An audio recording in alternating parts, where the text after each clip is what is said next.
Alrighty, good morning. Welcome to the Hardcore Mortgage Real Estate Business Show brought to you by Capital Mortgage Funding. In our 23rd year, I'm Harvey Freed. Alongside me, my co-host, Lisa Lawson. Morning, everybody. Hey, Lisa, how you doing? I am surviving. You are doing great. we won't tell everyone listening out there in Southeast Michigan that you might have been at a wedding last night. I definitely was at a wedding last night. They overserved you a little. No, I just had a really good time. Oh, My muscles are hurting today from the little bit of dancing and, women in high heels. So, but yeah. That sounds great. We're here. Thanks for bringing Matt Bush, RE/MAX here. Hey, how's it going? RE/MAX First specifically. Absolutely. Eight offices to serve you best. 8 offices in Southeast Michigan. Absolutely. Call any of the RE/MAX offices. You can find Matt Bush. He's got listings and rentals. Matt, we were talking just to get started this morning before we started the show. I said, Matt, how are those rentals? How's your rental doing? Yeah. You said, Harvey, I got 3 of them. So, I've even picked up 2 in the last year or so. So I'm leaning into this. We're going to talk about interest rates here in a second, but I'm leaning into it because in the next 6, 8, 12 months, we're going to see this soft landing thing that's everyone's talking about. We're going to see some rate reductions, and then my cash flow on these rentals is going to be even better. So I'm actually super excited. I think now's a great time for investors to get in because so many investors are sitting on the sidelines. So I would say anybody, if you're thinking about it, get in now while everybody's on the sidelines waiting, and then you'll be able to get your cash out as soon as these rentals or as soon as these rates come down, and then your rentals will cash flow even better. I love your optimism on the interest rates. Definitely, the Fed did burp up a little bit. We always use that little bit up. Prime rate now is about 5.5. 11th increase here in 2023.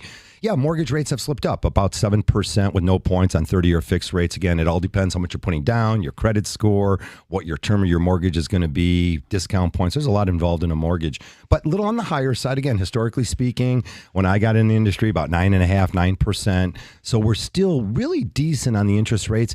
And at least that's one of the things with families right now. If there's anyone on the fence, the only thing we've been hearing is, I'm on the fence, Harvey. I'm waiting for these rates to come down. But the problem is that's going to bring out the other 50% of the buyers that jumped out of the business, right, or jumped out of the search for a home. Yeah. Now they want to become homeowners too. You're going to be overpaying again for the house. We're going to be going back to what it was last summer and the summer before, where you've got insane overbidding, people with these crazy appraisal guarantees because the competition is going to be so intense. It's the only way you're going to get a bid. You get your offer accepted. So right now yes, the rates are a little higher than what people are used to, but they're not high in the history of rates by any means. But it does kind of weed out a little bit of the competition. Yeah, and the interest rate on a rental house is 100%, right? So Yep. Let's save you 93% and buy you a house today, right? And I just love it. I love today's market. Yes, I'm spending more time with my clients. Houses are on the market a little bit longer. I'm looking at more houses with my buyers, but everybody's more serious about it. We've seen about 60,000 real estate agents leave the market because this isn't just put a sign in the front door anymore. This is having critical conversation with sellers about putting a realistic number forward and having professional to professional contact. During the whole time where the world was upside down, I can't remember how many times I was talking to, the cousin of the listing agent because they just went and got the real estate license, and this was so easy for them to just stick a sign in the front yard and have a parade of people outside at 10% over market value, and they could do it because that's where the market was. Because anybody could do it. And then you couldn't get a hold of them for 2 or 3 days even after you submitted their offer because they were actually at their full-time job, as the fry cook at McDonald's or something like that. So now those are good French fries too, by the way. Great French. Well, the key is sugar. Okay. But anyways, now there's more real agents that are listing these houses. So people who know what they're going, they know how to navigate the market. They can educate their sellers too. So when you have a conversation, hey, the house has been on the market for 14 days. When I'm coming to you with an offer that's not $18 million over ask, it's because you've been on the market for 14 days. You've had your 30 to 40 showings. It hasn't moved. So I'm going to bring an offer that's maybe a couple thousand less. I might be asking for concessions. And my first house clients, they are loving it right now because they know the rates are going to come down. They know this is a temporary situation. They're getting concessions. They're doing rate buy downs. They're in a great spot. The greatest thing now is at 7%, all the people that were thinking about trading down from that 3,000 square foot house to 1,000 square foot, one floor, everything, they're locked in 3% mortgages. They couldn't even fathom being in a 7%. Yeah. So you know what? They're parked in Shelby and Rochester. So now they're not competing with my first-time home buyers. I'm not competing with someone who's just sold their house for $500,000 and they're rolling $250,000 cash into this next house. which makes the seller like, oh, duh, I'm going to take the cash offer. So these first time home buyers, they're coming back in droves. It's revenge of the first time home buyer. I didn't really see that coming from Matt, or really that whole angle on it this morning, Lisa. But right, no doubt, you're not leaving it your 2, your 3%, or even 4%. Right. You're not downsizing like they used to, because you could downsize the house, but the cost of that new house with the higher interest rates, you're getting reassessed on the property taxes. Interesting that, right, those people are not your competition for the next house. No, absolutely not, because they're staying put. They're not going anywhere. They're waiting it out.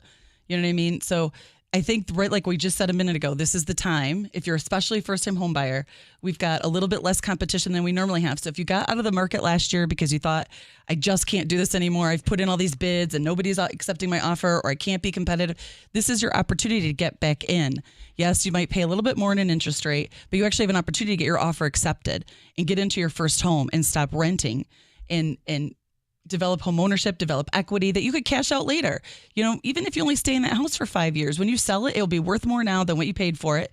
In the 5 years you're there, you're paying down that debt little by little. You're going to sell it for more. You're going to sit on a little chunk of money. Now, what you do with that money is your prerogative. You could roll it into the next property or not, but it's definitely always a smart decision. The average rental right now in Metro Detroit on a 2-bedroom or a 3-bedroom, you get these fancy places like Village Green or City Club Apartments. Okay. Is about $1,800 for a 2-bedroom. Okay. So you get a month and a half security deposit. That's $2,700 plus your first month's rent. That's another $1,800. So you're looking at $4,500 to just move into a house. Right. The average sold house, to an apartment that you don't own, you're paying $4,500 just to get the keys. The average house in June sold for $256,000. So basically, at the 1% down with the MSHDA program, you can either buy a house for $2,600 or you can rent an apartment for $50 or for $4,500. You're saving $2,000 to go buy a house, and then you're building your equity. You're not giving money to the next guy. Your mortgage is going to be around $1,600-1,700. So for the same cost as renting, you're owning, and it's costing you half of that as a down payment to actually buy the house. 248-539-9797. Matt said last night on the phone with me, we were going to, hey, Harvey, let's focus on some first-time home buyers. Go back to a little bit of the basics. That's really basic stuff, folks. If you're thinking about renting, you've got the credit, you know you're going to stay here in Michigan, you've got a young family, maybe you're starting off, consider home ownership. Maybe you can build some equity and some wealth on this first home purchase that you get. And at least, Matt threw out MSHDA, of course, their purchase price maximum, $224,500. But let's just take it up to that max. But we can do a lot of creative things. Right in that ballpark, Matt, you said maybe 256, but there's a lot of homes, there's other 190. programs. It doesn't have to be MSHDA. So like the Chenoa program doesn't have that cap. So there's a program called Chenoa Down Payment Assistance that you could utilize, and there is no cap for sales price. So, you know, yes, not MSHDA, but maybe Chenoa. There's other programs out there besides MSHDA that offer down payment assistance, and we offer so many different programs. But the first step is the call. You know what I mean? People sit there and they get a little nervous, or they say, oh, I just renewed my lease 2 months ago. I don't need to do anything now. Let's sit down and have a pre-conversation, a consultation. Yes, maybe 10 months is a little too early to get started, but let's pull credit. Let's make sure there's no errors on there. Let's make sure that your credit is ready to go, that there's no little pre-work we could do. And sometimes you're in a good position to buy. Maybe your score is a 717, but you know what? Being a 720 is a little better because they will give you a better rate, better programs. I said, or even a 740. So if we've got that time, let's work on it, you know? So that way when, 5 months before your lease is up, you really are ready. You're in the best position possible. We've maximized your credit.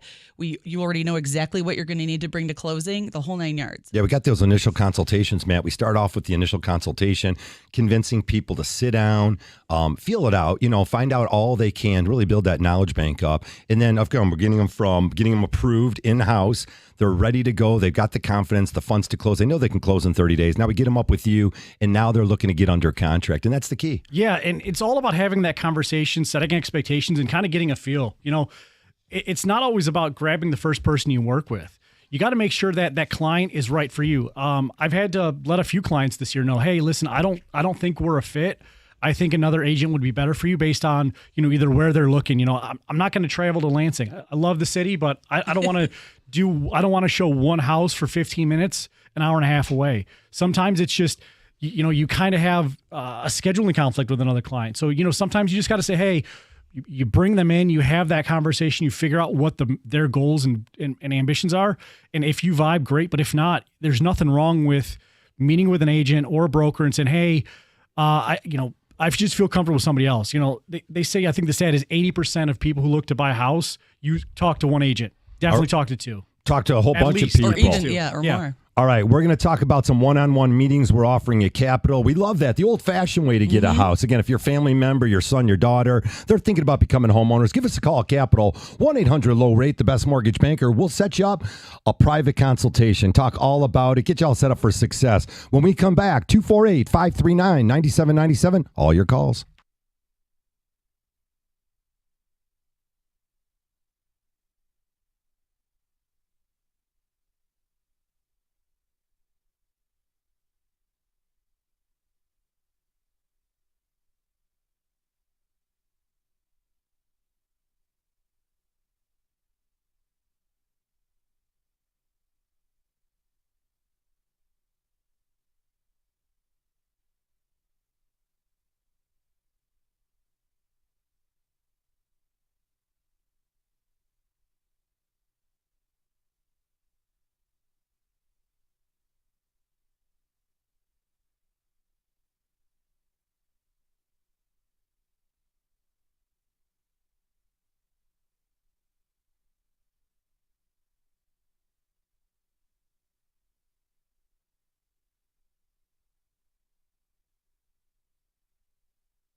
Alrighty, welcome back to the show. It is the Hardcore Mortgage Real Estate Business Show in our 23rd plus year, giving you great real estate information, mortgages, real estate, and a whole lot more.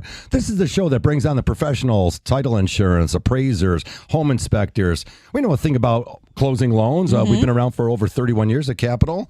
Give us a call, 1-800-LOW-RATE, the best mortgage banker. We are powered by Fairway Independent Mortgage Corporation, NMLS 2289, equal housing lender. Special guest Matt Bush from RE/MAX First. Matt, you're a broker also, as we're talking about these licenses and different information out there. And families should really get in touch with the best quality people that they can find in the real estate world, the best negotiators, the people that know the areas that they're looking at and all the nuances. Because, again, school districts are very important, Lise. There's so many homes that you think you're buying a house and you're going to go to this high school. Turns out that's not the high school. So there is so much more in real estate to know. And, again, location, always, Matt, so important. Of course, there was that bump in the Fed funds rate last week. It didn't do too much to the mortgage rates, Lise. Essentially pretty flat last week, remaining 30-year fixed, just under 7% or 7% in some situations.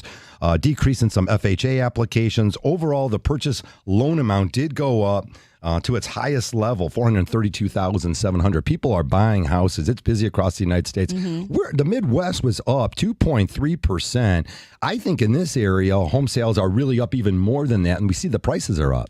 Yeah, prices are definitely, up, but you expect that with appreciation. I don't think, like I said, I think some of the insanity that things were going like last year, has slowed down. Not that you might not pay more than asking or that you might not make an appraisal guarantee, but I'm not seeing those 50,000 over asking guaranteed is like we had before. So, but it's still a very, very aggressive market, and you need to be ready.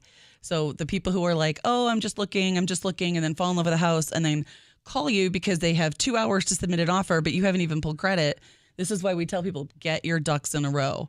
If you think that there's any chance at all, even if you end up not buying, but you're looking, you need to be ready. You need to be pre-approved. You need to have all your documents in. You need to have the loan officer pull your credit. They need to explain what programs are available. You need to know where your money's coming from to buy that place. It has to be all set. The listing agents are either calling us or we're calling them ahead of time, and we're saying, hey, Matt just put an offer in for our client, Joe Smith, and Joe's ready to go. We've already verified it. We ran it through. It can close in less than 3 to 4 weeks typically. Yep. Title insurance has to roll in. Sellers got to get their bags packed. Usually the sellers, as much as everyone wants things done so fast, sellers are still looking to hang out for another couple weeks. And some of the families, Matts, are still getting the occupancy for free after closing. You see 30, 60 days of occupancy in competitive bid situations. So it's still extremely competitive. And that's why it's important to now, especially more than ever, price the house the right way. 2-3 years ago, there were agents that I know of that would say, all right, the market value of this house is X. Well, we're going to add 15 to 20% onto the market value just to see, what kind of people we can get. And they would still get bidding wars.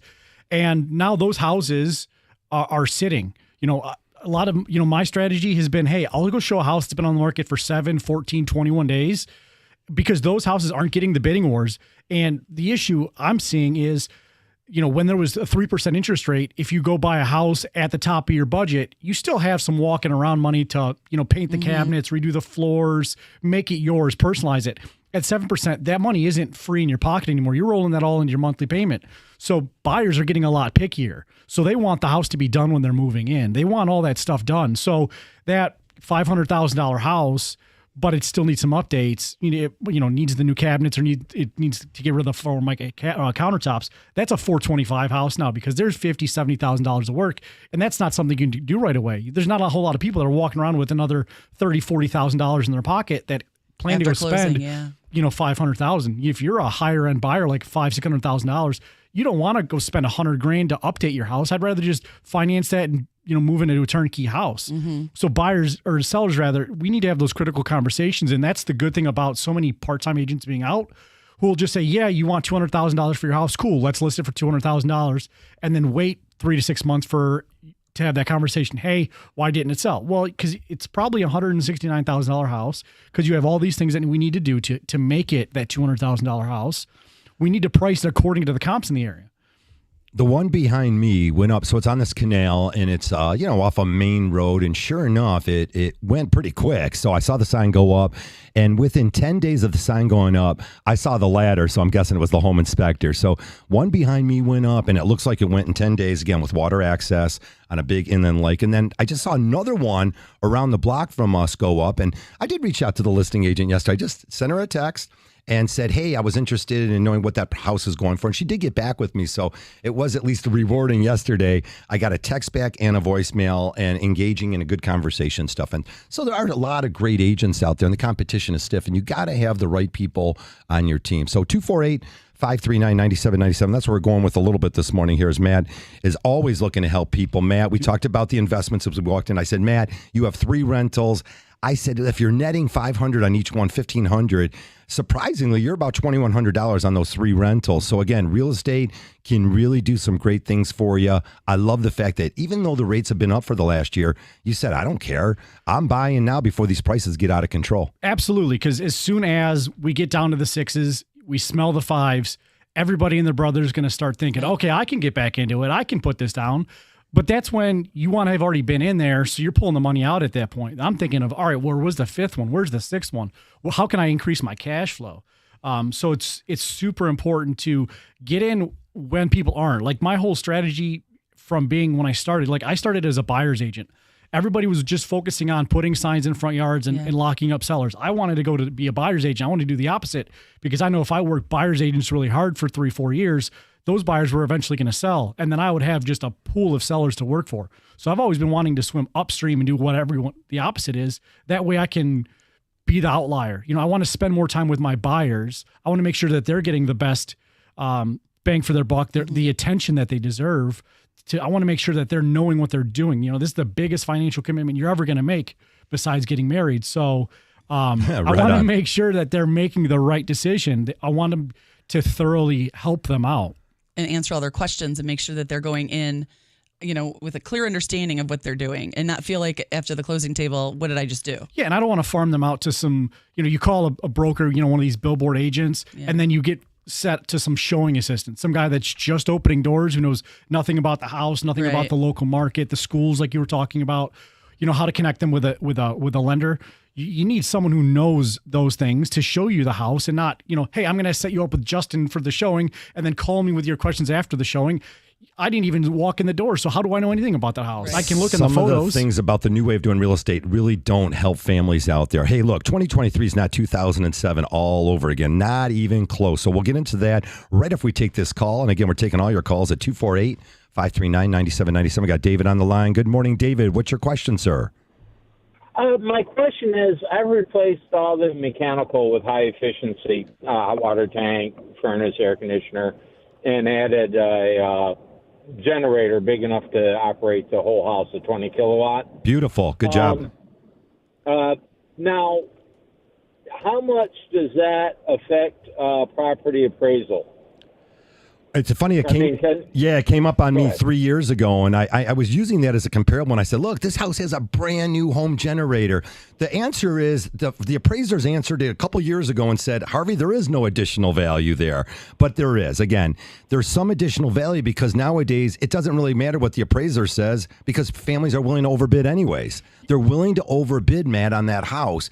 Does it really? Hey, I got to have a house with a generator." So what I would say is, if you've handled the big things like the HVAC, the generator, and you and your neighbor, which probably have very similar style houses, if a buyer goes to your house and your neighbor's house, they're going to say, "Man, I'm saving $20,000 by buying or offering on this guy's house because for the next 25 years, I don't have to worry about HVAC. I don't have to worry about hot water heater. Yeah, I don't have to worry about losing the food in my refrigerator." Yeah, it adds to marketability. Yeah, it adds to marketability. So you're going to get more bids on your house. You're probably going to get better terms on selling your house. And you can use all those factors to ask for more money because you're also probably going to save them on their utility bills, their insurance bills, because all of those things are new. So the buyer for your house is going to be better off than the buyer for your neighbor's house. So whether it's I can't tell you that there's a dollar amount, but it makes your house stand out compared to your neighbor's house and the neighbors in and the houses in your neighborhood rather, because you've already done the big ticket items. So when the inspector goes by, or Inspector Dad as we call him, he's not going to be saying, "Oh, this is a 1995 roof. This is a 2010 furnace. It's only got 10 more years." You've set your house up so marketable that even the finest comb dad is like, "Dude, this is a great house. So glad that you got it. Let's move forward." Big boot tire kicker there, Dad. Yeah. Hey, David, you're not going anywhere, though. I got a feeling you're not even moving. You're just going to enjoy this. Well, I don't know. We're a 3-generational home, and I have a 91-old mother-in-law that lives with us. And when she makes her departure, we're going to be way oversized because the kids have left for college. Gotcha. Well, I hope we go from like a 6-person home to 2, right. in a relatively short period of time. And I was also curious, does a barrier-free ADA type bathroom, how does that affect property value? It was done nice and sharp with marble and looks sharp, but it's still, it is what it is. Sure. It's set up for someone in a bound that can get in and out and be bathed. So if we were to find a buyer like you to buy that house, it's a plus. I don't know if do you have one bathroom? I'm sure you have multiples, right? Yeah, this is the main floor. It was a trial level that was expanded. Sure. So an additional master bedroom, master bath, and an additional 2-car garage. Yeah, so it's on the main level. Honestly, that sounds like a great listing, and I'd love to talk to you more about it. But to answer your question, it fits better in a house where there's multiple bathrooms. The house I bought last year was on the market for 3 months because the only bathroom it had was an ADA compliant bathroom with a soaking tub. That's great, and though, without isn't it? and For somebody without, who needs it, without a absolutely, shower, yeah. right? But if you're going to live in that house, you need a functioning shower and all that stuff. Yeah. So for this house, I think you're going to be doing a good job, Dave. But I think some of how the houses it might take away from a little bit. Everyone's life is always changing. As we get older, we have to change some things in the house. And hopefully it works when we go to sell it and get your money back out. There's no doubt. I think David's made some great improvements to the house. Hey, we want to hear from you. 248-539-9797. It's the Hardcore Mortgage Real Estate Business Show. Come on back.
Hey, we're back. It's the Hardcore Mortgage Real Estate Business Show brought to you by Capital Mortgage Funding. That's where you can find us at 1-800-LOW-RATE, the best mortgage banker. Always here in the studio, 248-539-9797. Harvey Freed with Capital Mortgage. Easy for me to say. Lisa Lawson. Absolutely. You don't look like you're overserved anymore, Lisa. Keep pounding the water. You're going to be doing great. I She went to pounded a great lot wedding. of water. Hey, who was the wedding last night? Let's give a little shout out.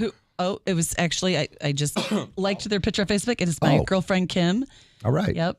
Got married to the love of her life, Jason. All right. Sounds good. People are getting married, buying houses and all this stuff, Matt. Life goes on. Matt, crazy stuff happened. I don't know if you were in the industry in 2007. I was.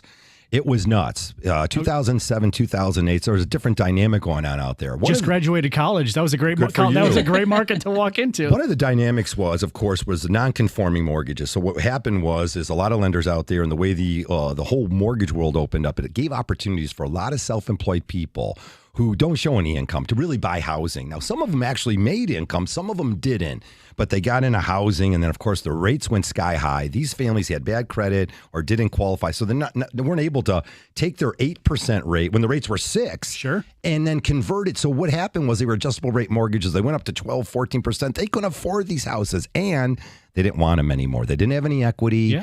The housing market crashed. That's not what's going on anymore, folks. For those who kept their homes, took advantage of it, right? At least we saw people foreclosing. They were doing short sales. Hey, Yeah. the families that kept their house are sitting on a bundle of equity. Huge mistake. Again, bad advice. It was a plethora of bad Yeah. advice out there. It was, and some people didn't get correct information. They made decisions based on misinformation, thought they could foreclose on a house, turn around and buy another one. I'm like, that's not how this works. And there was just so much. It was kind of a mess. It really was until that all got worked out. But that is not, like you said, that is not the market that we're in. People are sitting on a ton of equity right now. And, some people are cashing in on that equity, doing home improvements, doing cash out, consolidating debt. There's so many things that you can do. And everyone's like, well, why'd you do a cash out refinance? I said, well, because if you ever look at your credit card statement, it says this is your balance. If you pay the minimum, it'll take this many years. Sometimes taking out a 10-year mortgage or a 15-year mortgage would be less, paying that off. Interest on a mortgage is deductible. Credit card interest is not. Yeah. And if we can save you hundreds and hundreds of dollars a month and increase your cash flow, we don't advocate using your home as a bank, but in some cases, it can help people and change their lifestyle and change your life. Matt, I'll say this, 2006 to 2010, the numbers of buyers entering the market had dropped. It was a different market. That's not what's going on now. Yeah. There's tons of buyers out there. They've done analysis on this. Age group between 27 and 34, families getting together, young couples, families. People want housing. I mean, that's it. Even if you're single, you want a house. You don't want to pay that landlord money. But it resulted in a huge lower demanding for housing, coupled with a glut of supply. There was tons of homes available, led to a decrease in housing prices.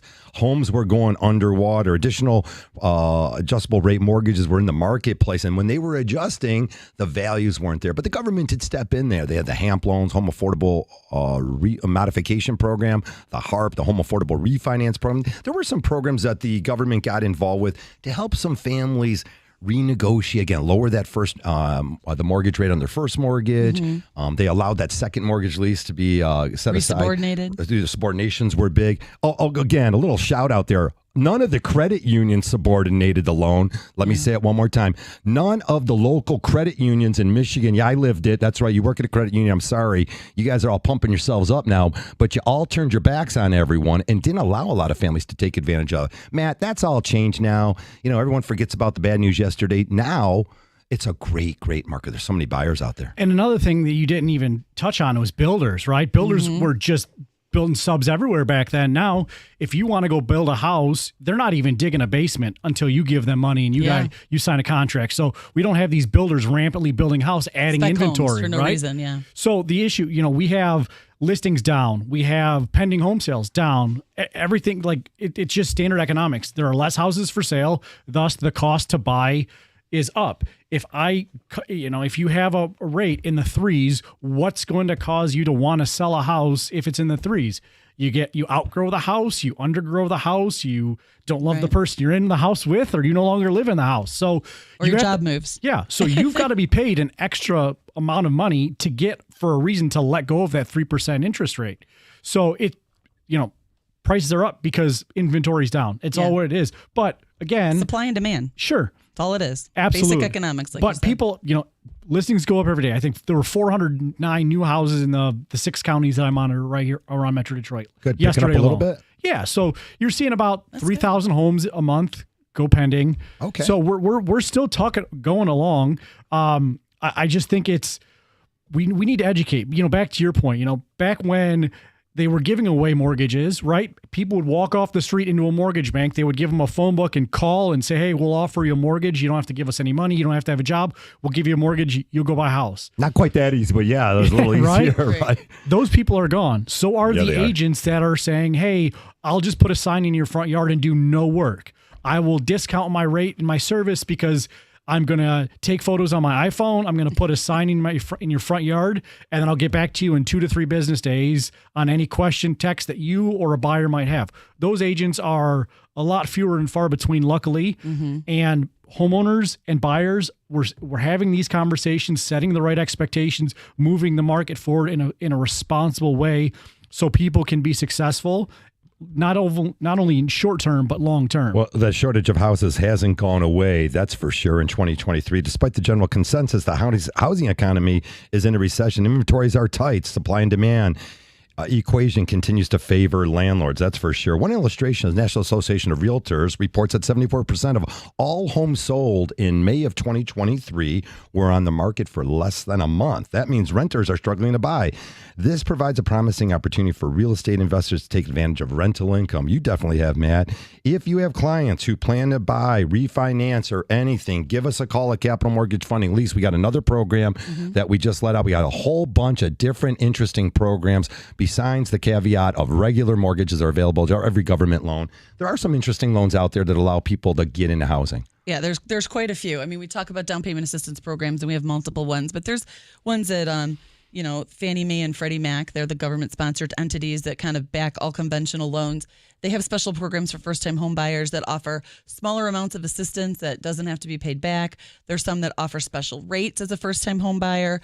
If you have certain income, like a lower income bracket, you can get even a more discounted rate. So talk to somebody who understands all these programs, because you might have decent credit and maybe you make $45,000 a year. You would qualify for that.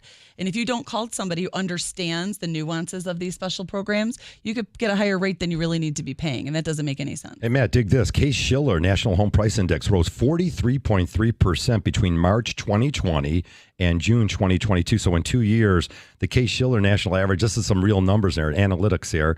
Your homes could have gone up in 2 years 43%. It's huge. Yeah, and for all those people who ridiculed people who bought houses at the end of 2020 because they're paying $30,000, $40,000 over the appraised value, well, hey, now their house is worth 40% more, which means that amount that they overpaid is now baked into the price. And guess what? One of my clients, we had lunch last week, he calls them golden handcuffs. He's in a house that's perfect size for his family, has room for guests still, and he's in a 2.75 mortgage. Golden handcuffs. Because he's not going to leave that house, but why would he? He's in Romeo. He's like blocks away from downtown. He's got a house on a half an acre in a great sub with great schools. Why would he ever want to leave? It's the perfect situation. Life's all about timing. Talk about great timing. That 2020 / going into 2021 could be, so far in my 31 years of doing mortgages, could be the best time ever to buy a house, especially in Southeast Michigan. All those people are kicking themselves that kept thinking, remember where they thought the rates were going to go down? Like we were talking about, like literally bottom of the barrel, lowest rates we ever had. Yeah, and then we'd have clients be like, I'm going to wait for it to go down a little more. And I was like, I don't think that's going to, and they don't listen. And then all they start creeping up, and then they're kicking themselves because they didn't take advantage of it. But all right. And back to your point earlier, you were talking about renters having issues finding housing. So that's another reason why it's important to work with an agent who knows what they're doing. Yeah. And that's a full-time agent, because when I work with clients, they say, hey, I'm a renter right now. I'm looking to buy a house. This is where I'm looking to find. I've got 200 agents in my office, and we're always networking. I'm always talking to agents, whether they're Keller Williams or EXP. I've got friends in all the brands, right? Sure. So if I've got a renter who says, hey, Matt, I'm looking for a house. This is what I'm looking for. I've got the bat signal out to all of my contacts, right? So, hey, Ed, when you got a house coming up, let me know. I'm looking for this. And stuff can quickly go to where, you've got people who are always in the trenches, networking, talking, trying to figure out where the market's going. We're the ones pushing it forward. So when you have somebody who's doing this on the side, who doesn't know the people in the industry, you're kind of lost. You're on Mount Everest without a Sherpa. You don't know where you're going. Yeah, so, hey, you need that Sherpa if you're climbing Mount Everest, and absolutely. I like that. That's a nice analogy. I like the Sherpa analogy. You can have it. Overpriced homes can linger on the market, deterring prospective buyers. We see that all the time. Price reductions. Now all of a sudden they're looking at concessions to get it sold. Setting the price right starts and puts your sellers in a stronger position. I agree with that. I think that sometimes they try to overzealous with the listing price, and now all of a sudden you're not getting those. Now you got a price reduction. You're better off probably right at the true market and see if you can bid it up a little bit. Absolutely. Like water always finds its level, right? Gotcha. And so if you don't go to market at the market rate, you sit on the market too long. Once people see the house has been on the market 14, 21, 28 days, they're going to see the price reduction. It's going to be in their inbox. It's going to come from Zillow or their agent. Yeah. They're going to see it a second, a third, a fourth time, and they're going to wonder, why is everybody else passing on this house? Correct. They don't even want to go see it They won't go because look at it, right? this has been on the market for 3 weeks. What's wrong with it? Yeah. I saw it go pending. Now it's back active. What's going on? Let's just scratch this from the list. So you've got to, you got to do it from All the right, jump listen street. here, sellers. You don't have to fix everything in the house, but you got to get a qualified listing agent in there, and you got to fix the important stuff. Listen to the truth. Significant maintenance on the house. You don't want to scare these buyers away. When we come back, we'll talk a little bit about things not to do if you're selling your house. 248-539-9797. Keep it here.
Good stuff, Eric. 248-539-9797. If you want to join the Hardcore Mortgage Real Estate Business Show, we're in our 23rd plus year, giving you great mortgage and real estate information. We take your calls here live in the studio, 248-539-9797. Pat Caputo comes up with sports next, as hopefully the Tigers get back on their winning ways here. God, I turned that one on last night in the 8th inning. They came back and just didn't work out for us. But down in Miami, I don't know if they have a night game or a day game. You guys will fill it in. Pat will tell us a little bit later.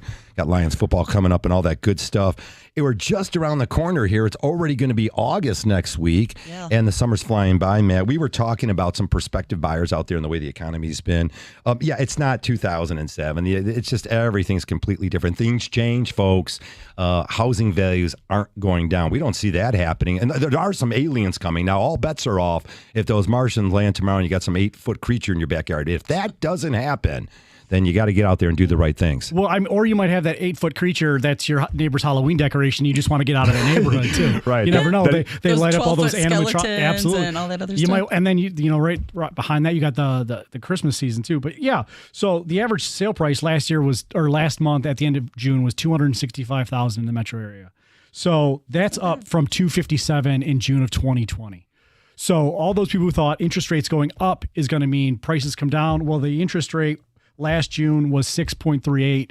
At the end of this past month was 7.18. So interest went up, home prices still went up. Correct. So if you were the one saying, hey, you know, in 2022, if you were saying, hey, we're going to wait a year till everything comes down, well, you went from a potentially $1,900 payment to a $2,100 payment by waiting. So you can always refinance down. There's no reason to refinance up. I mean, you can do it, I suppose, but Actually, Yeah. you can't.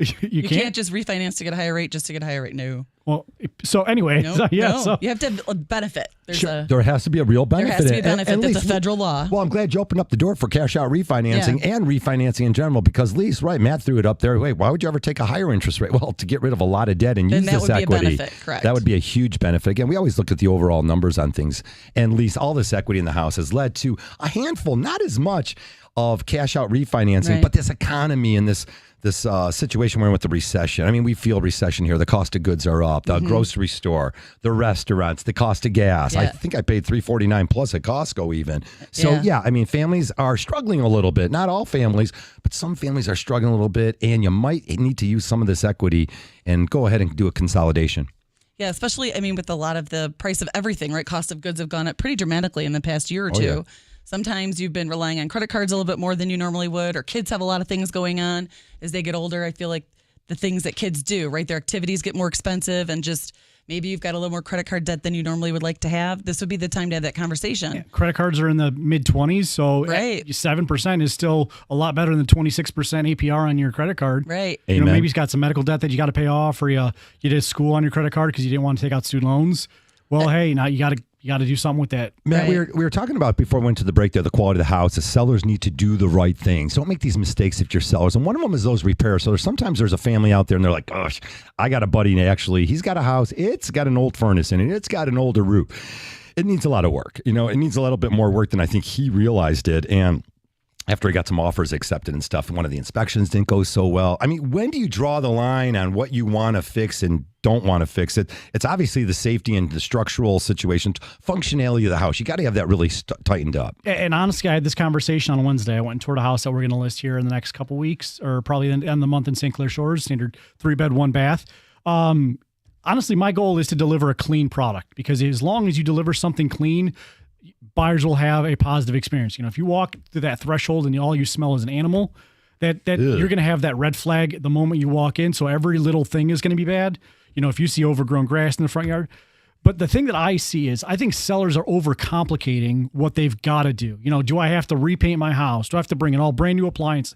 No, just deliver a clean product. I like With that. scarcity, you've got so few other competition in that market. Like when I pulled up 48080, there were St. Clair Shores, there were 6 houses for sale in that neighborhood. That's not a lot. It's nothing. So Yeah, as long as you deliver a clean product that's going to make somebody comfortable in it, and we're at a price that's going to move the product, we don't need to do a whole lot. Let's just power wash the house. Let's take down some of the things that makes the house too personal. Some that's stuff. It's over decorated. Let's bring it down a notch. But hey, if the nearest house is $185,000 and we might have an older furnace and we listed at $165,000, Cool. Yes, you're inheriting a 12-year-old furnace that has another 10 years on it, or you can go spend 20 grand down the street to go buy a house that's overpriced. We talked about it. Becky had one actually in the transaction. Sure enough, there's mold in the corner. And the inspector finds it. The appraiser's finding it here. I mean, come on, folks. If you're a listing agent, you've got to do yourself and your seller some justice here and say, hey, these are the things we need to do. It's an extreme deep clean. Yeah. And you spend that money and you get a professional company to come out and do it. In fact, I always like the idea of doing the home inspection, the pre-home inspection as a seller. No, tell me no. No, because I got into real estate because when I bought my first house, I had a terrible experience, and I actually had to sue the seller of the house and the inspector of the house, all of those things. Tell us a little more. Yeah, so the inspector missed so many things. The seller hid so many things on their seller's disclosure statement. If I'm a home seller, I probably know about 60 to 70% of what's going on in the house. The inspector's going to find more things, right? Right. And as soon as I fill out that seller's disclosure, that's going to say that I know all the condition of the house, right? I would much rather say this is my best knowledge of the house, and then give the sellers or the buyer's inspector to do the job. Yeah. If I'm going to open that can of worms, then I might know about something that I didn't know, and then that's going to lead down a completely different rabbit hole. That really puts a lot of, really a lot of the most important stuff goes to the real estate agent to share that then. Like, folks, we're not doing a home inspection on this as a seller, but look, here's the things you need to do. Absolutely. You've got to have a really nice eye as an agent. You've got to... I couldn't find the right word, by the way. You've got to fill out that seller's disclosure to the absolute best of your ability. And honestly. But you don't need to, I don't want to say don't just divulge anything extra, but there are specific questions that you didn't answer that. But don't talk about that one time that your cousin was over and spilled, something on your carpet, and you had to call Stanley Steamer to get the red wine out. Matt, what's with this bull where all of a sudden I've had some agents call me. They go, they're not calling me back. They won't take any more offers. There are some listing agents out there that have squandered money from their sellers because I don't know. They got something bug in their head where I'm all good. We've already got enough offers on this house. No, you don't. What you want to do is your agent wants to accommodate as many buyers as possible. You don't know who that next buyer is and who might be willing to overspend $10,000, $20,000. Sure, but at the same rate, from the other side, I'm going to list a house next Sunday. It's a 3-bed colonial in Clinton Township at 19 in Canal. What's that sell for? I think we're going to go like $269, $279. Chippewa Valley Schools. It's great. It's a great area. Wow. Oversized lot, privacy fence. And I'm going to list it coming soon on Sunday and then active on Thursday. And I'm going to write in the realtor notes, do not call me before Thursday because I'm not going to show you the house before it's live. And I'm going to get a dozen people saying, hey, can I get in on Wednesday? Yeah. Hey, I've got a guy from out of town who can only see it on Tuesday. Cool. I've told you that it opens up on Thursday to everybody. Right. Okay. There's no special treatment. And the same thing is, hey, you're making it fair for everybody. That's how it should be, fair. And sometimes I've got a seller who's going to leave town for the weekend so we can accommodate all the showings. But then on Sunday, they're going to want to know, hey, what are our offers? And we're going to sit down and say, these are the 3 offers we got. This is the one I trust the most. This is the highest, and so on and so forth. So if you schedule a showing on Monday or Tuesday and you cry, oh, they won't let me in the house, that's because I told you, hey, I'm doing Thursday, Friday, Saturday, Sunday showings to highest accommodate and myself. best. Let's go there. Highest and best, Matt. I don't do that anymore. No, because I always tell everybody, give me your best offer from Jump Street because I don't want to play these games back and forth. I'm not going to tell you, What if I say to you, Matt, look, I got to have this house. I love it. It matches all my boxes. I'm willing to spend an extra $5,000 more than anybody else. I'm going to give you an escalation clause. Am I in the game? Then put it on paper. Okay. Because I'm not going to tip my hand at my seller. I'm not going to say, well, we've got 260, but if you gave me 265, I think because I don't want someone to tell me, or I don't want to tell what my buyer or my seller's best offer is, right? I want to see, all right, maybe you're going to over bluff the hand. You're going to... Maybe you're you going to come tell in me 270 because exactly. you're afraid. And if I would have said, that you'll lose hey, it. exactly. And if I would have said, hey, I got 260, give me 265, I just lost $5 grand to my seller, and I'm the schmuck. So I'd rather just say, hey, listen, let's not play games. Give me your best foot forward. And if we like it, we'll take it. If we don't, we'll go to the other one. Write me an offer that makes me not want to see any other offers. I like that one. Real estate done the right way. Matt Bush, RE/MAX First. Always great information. Lisa, we're getting towards the end here real quick. Lisa, in fact, we found out as we dug in here, many of these cash offers over the last 2 years have actually gotten mortgages. That's right, folks. And when they're at the closing table, no one cares anymore because if you sell your house for $350, you're getting $350. Seller doesn't matter if there's cash, a mortgage, a VA loan. loan or whatever it might be. I want to throw it out there. Sherry was on last week, Ramlich, who served in the military. VA loans are awesome. FHA loans are awesome. Any mortgage, I don't care what you want to name it. It's whatever that dollar amount is. If it works for your seller and you've got the confidence, you're doing your due diligence, Matt, you call us, you call the mortgage lenders and find out, is this a real offer? Can we close in 30 days? Absolutely. And you've got to ask the right questions. And sometimes even when you ask the right questions, these 2-bit lenders will tell you, oh, yeah, everything is sky and rosy. And then 30 days later, you realize they don't have their earnest money deposit, or they took overtime into effect. And now the overtime isn't there any longer. Yeah. So they have to pay some debts. And then, when you go out on a limb and you stick your neck out for an offer as a listing agent and something falls back through, then you don't know what to do, right? You've got to go back to the seller and say, hey, listen, we did all the things that we could have done. We just had a bad lender because we didn't call Capital Mortgage Funding. All right, that's going to do it right there. That was a great segue. Thanks. That was 1 hour worth of the highest energy show you're ever going to hear. Mortgages and real estate. Again, Matt Bush, RE/MAX First, great agent. Matt, thank you very much. You got a couple listings we're going to brag about. Yeah, so we've got a rental at 3111 North Altadena in Royal Oak. That's an open house today, 12 to 2. We've got St. Clair Shores, Clinton Township, Detroit, and Bagley. If you have any questions, you can find me at My First House on all the socials. So look forward to talking to everybody. Good stuff. Call us at Capital Mortgage Funding. We'll get you set up with Matt Bush and all the great real estate agents out there. We see Pat Caputo. He's coming up with Sports Next. Hey, for Lisa Lawson, I'm Harvey Freed. We will see you next Saturday. Have a wonderful weekend.